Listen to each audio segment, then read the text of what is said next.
प्रिय मित्रों, मुनीन्द्र के सप्रेम। पिछले रविवार को हमने आपसे अवधूतोपाख्यान भागवत के 11वें स्कंद ज्ञान कांड में है,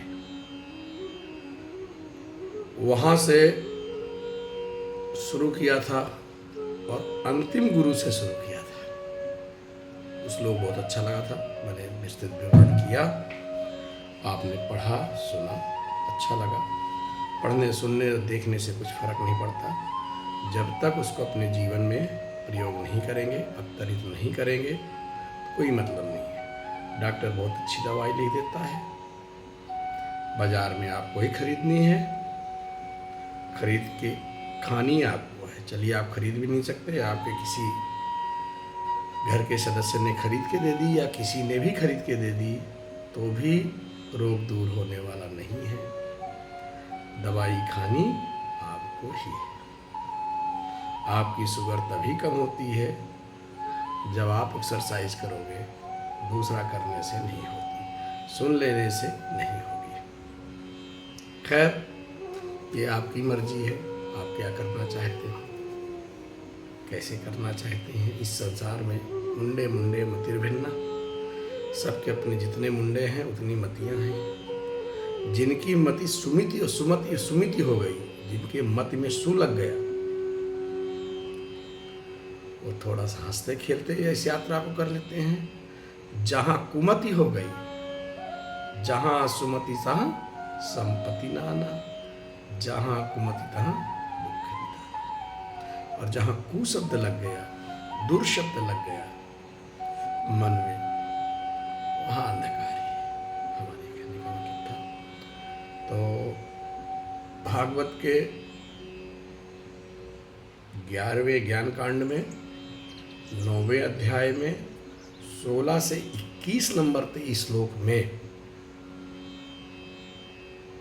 परमहंस दत्तात्रेय महाराज ने महाराज यदु, जो भगवान कृष्ण के पूर्वज थे, जिनसे यदुवंश चला, तो अपने खुशी का राज बताते हुए 23वें गुरु के बारे में बताते हैं। दत्तात्रेय महाराज के 24 गुरु हैं। यूट्यूब में बहुत अच्छी एक्सप्लेनेशन दी है विज्ञ लोगों ने, आप उनको सुन सकते हैं। और उनमें से एक भी गुरु सुन सके, एक गुरु को भी फॉलो कर सके, तो चेहरे पे चमक आ जाएगी, खुशी हो जाएगी, जैसी चमक महाराज दत्तात्रेय के चेहरे में थी। और महाराज दत्तात्रेय से सुनने के बाद महाराज यदु ने उसको फॉलो किया था। उनने अपना जो भोग विलासपूर्ण जीवन है वो अंत तक पहुंचाया था और अपने ऊपर प्रयोग शुरू कर दिए थे। उनको फायदा हुआ। ज़्यादा समय ना लेते हुए आप लोगों का, उनके 23वें गुरु थी मकड़ी। आप अपने घर में देखते हैं मकड़ी के जाले लग जाते हैं। कभी सोचा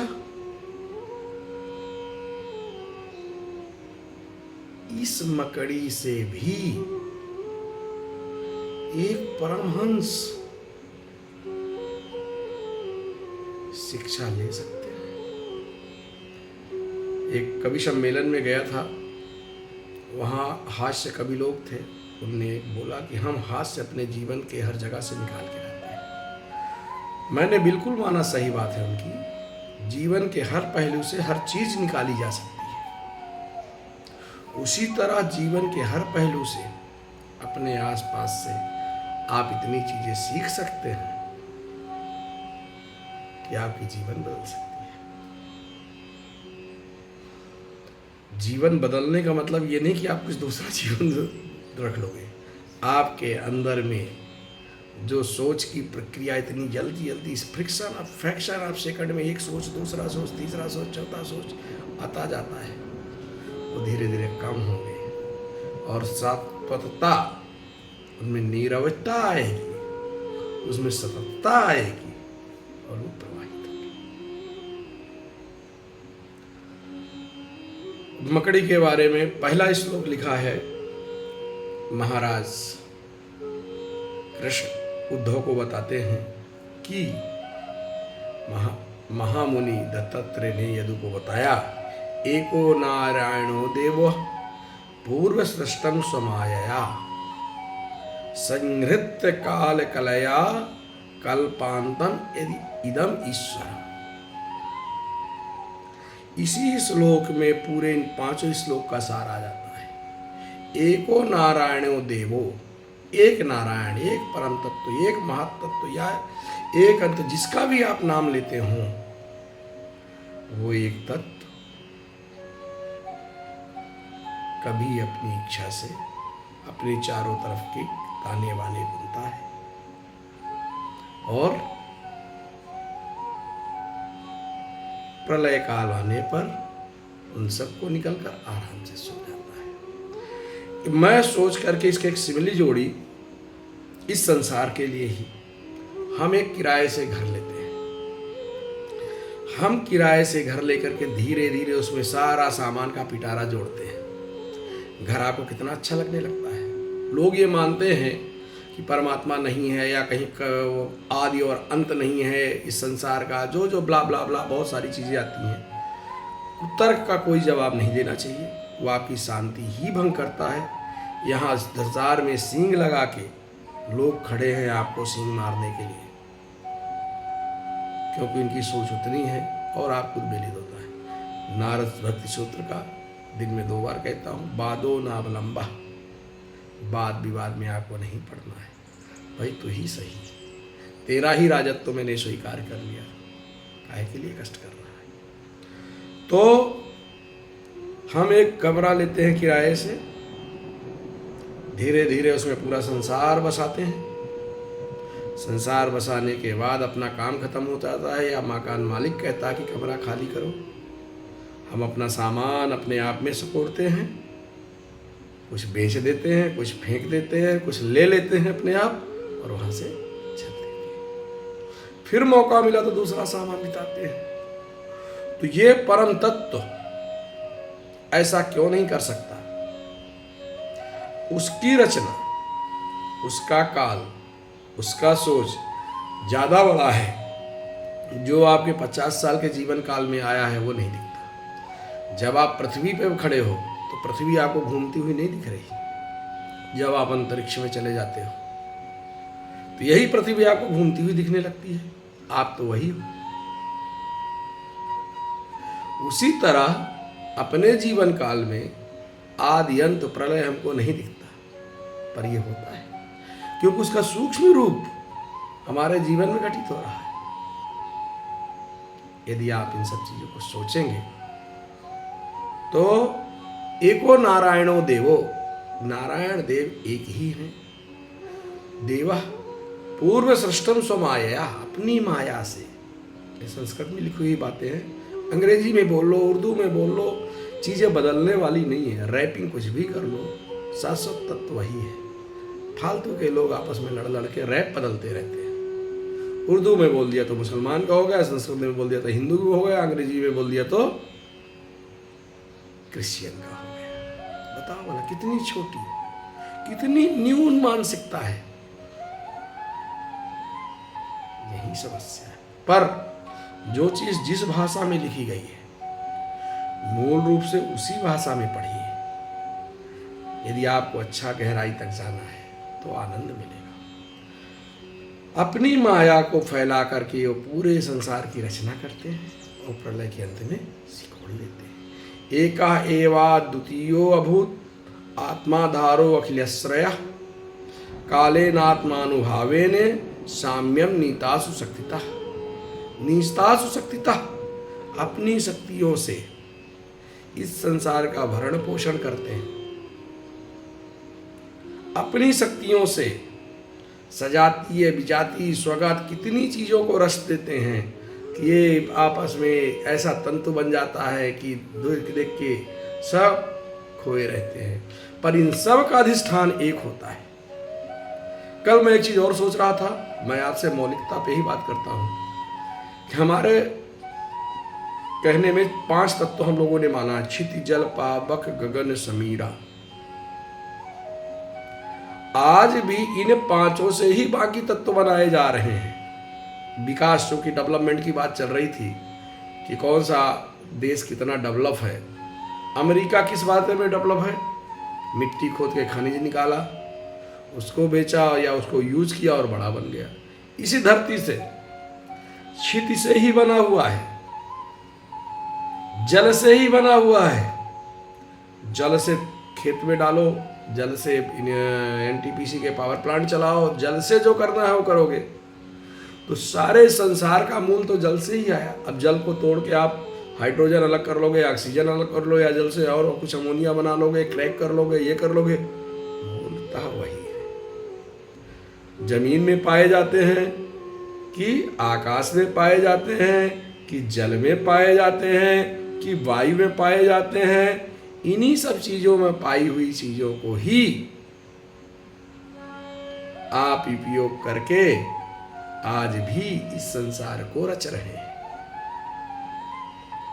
और ऐसा कुछ नहीं है कि कहीं बाहर से लाके कुछ आप डेवलप कर रहे हैं, पर सोच यही है कि नहीं, हम तो ये कर लिया, हम तो ये कर लिया, हम तो ये कर लिया। महाराज यदु कहते हैं कि महाराज, ये मकड़ी का आप बोल रहे हो, मकड़ी की उपमा नारायण से दे रहे हो, ये बात मेरी समझ में नहीं आ रही। क्यों नहीं समझ में आ रही भाई? परावराणाम परमम आस्ते कैवल्य संगीता केवलानुभावानंद संदेहो निरुपादिता केवलात्मानुभावेने स्वमाया त्रिगुणात्मका। दूसरा शब्द है, मैं अक्सर बताता हूं, त्रिगुणात्मकता।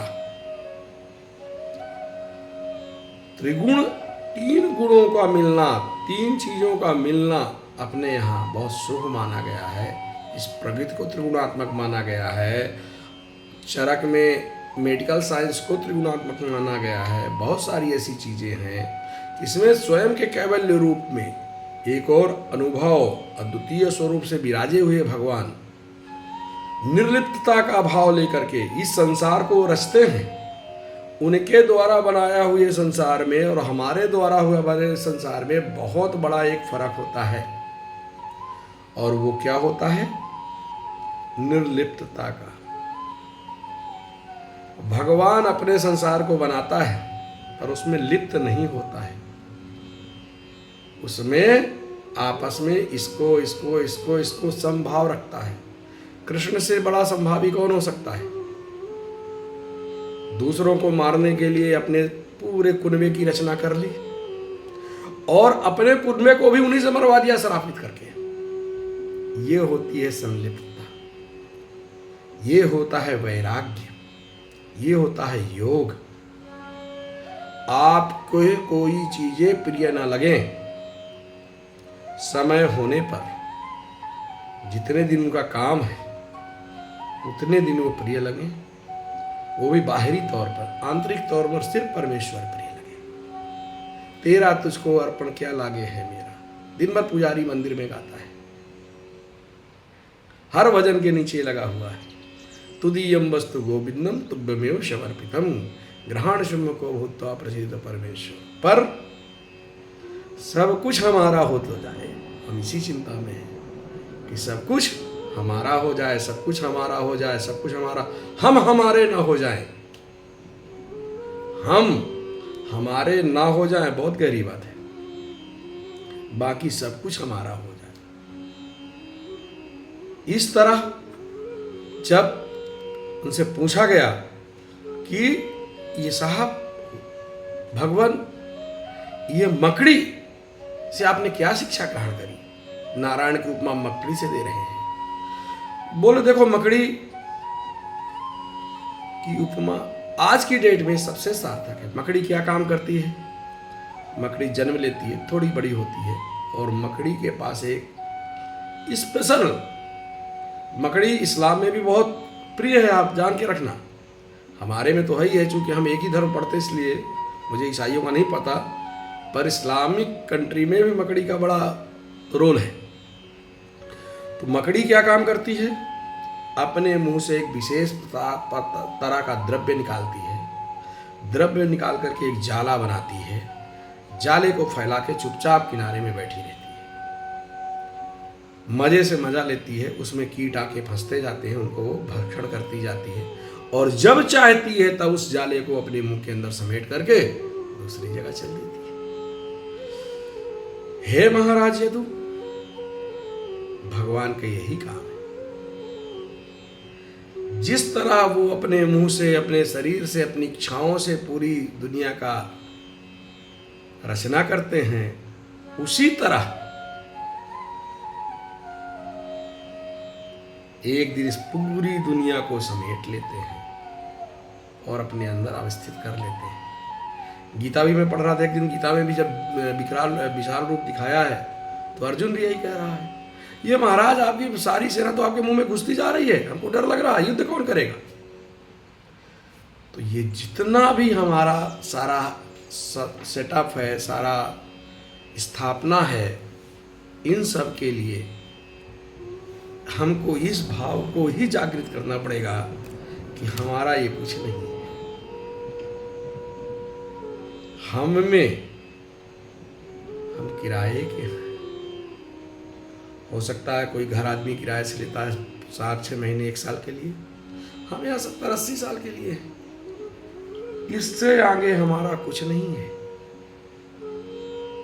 हमको जो पृथ्वी जितने भी करोड़ों साल की है, वहां से यही अनुभव सीखना चाहिए, पर हम ये सब नहीं मानते। हम मकड़ी को रोज देखते हैं पर कभी शिक्षा ग्रहण नहीं कर पाए। मकड़ी से शिक्षा सिर्फ अवधूत महाराज श्री दत्तात्रेय महाराज ने ही ग्रहण करी, और उसी तरह उनने राजा यदु को भी समझाया कि महाराज, आपको भी इस संसार में, मैंने उस राजा को जीता, मैंने इसको किया, मैंने उसको मारा, उसको खाया, छोड़ करके हो जाना चाहिए। ये रही 23वें गुरु मकड़ी जी महाराज की शिक्षा, जिसको अपने जीवन में हम सबको बहुत सुंदर तरीके से ग्रहण करना चाहिए। सब कुछ यहीं रह जाना है।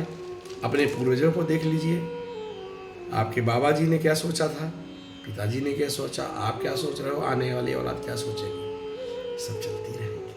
क्यों इतना घुल मिल गए हो कि आज की शांति अपनी खराब करते हो? सुबह एक बहुत अच्छा प्रवचन सुना, पढ़ा, बस 1-2 मिनट का है, आप लोगों से शेयर करूंगा।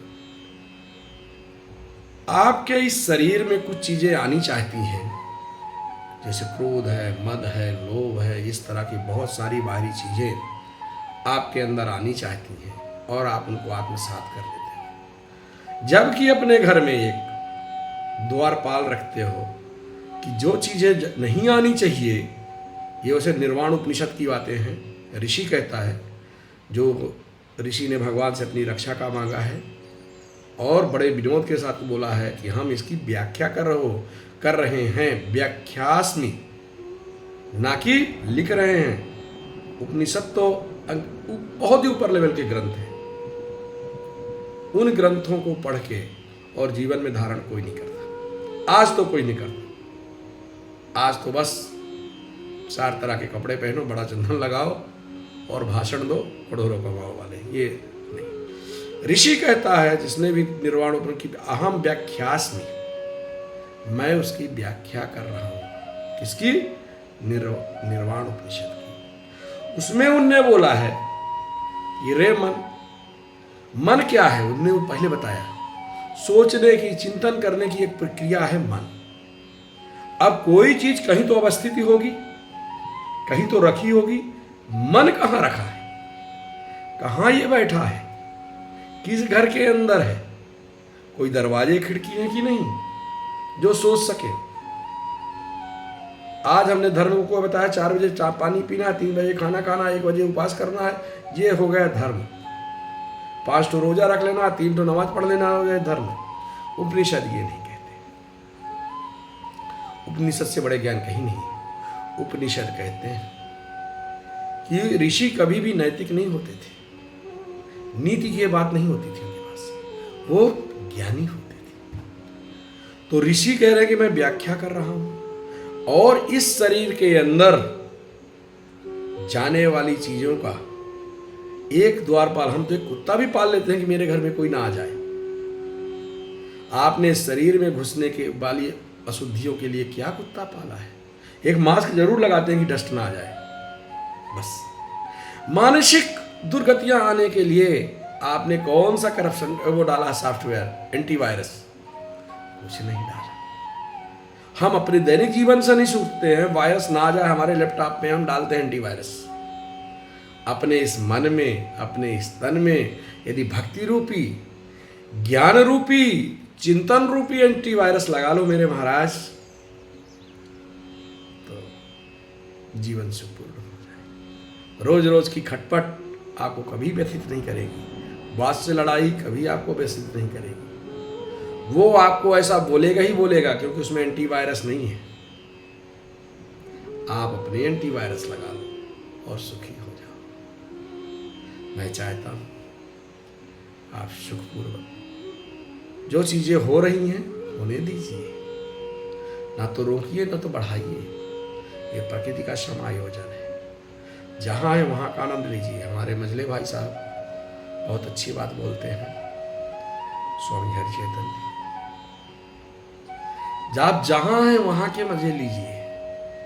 यदि आप बूढ़े हो गए हैं तो बुढ़ापे के मजे लीजिए, ना कि बुढ़ापे को कोसिए। आप रिटायर्ड हो गए तो रिटायर्ड के मजे लीजिए, ना कि पिछले जीवन को चबाइए। बच्चा आपसे बोलता नहीं तो ना बोलने के मजे लीजिए। जिंदगी में बस आनंद लीजिए, आनंद पूर्वक कट जाती है। आज के बस इतना ही। मुनींद्र के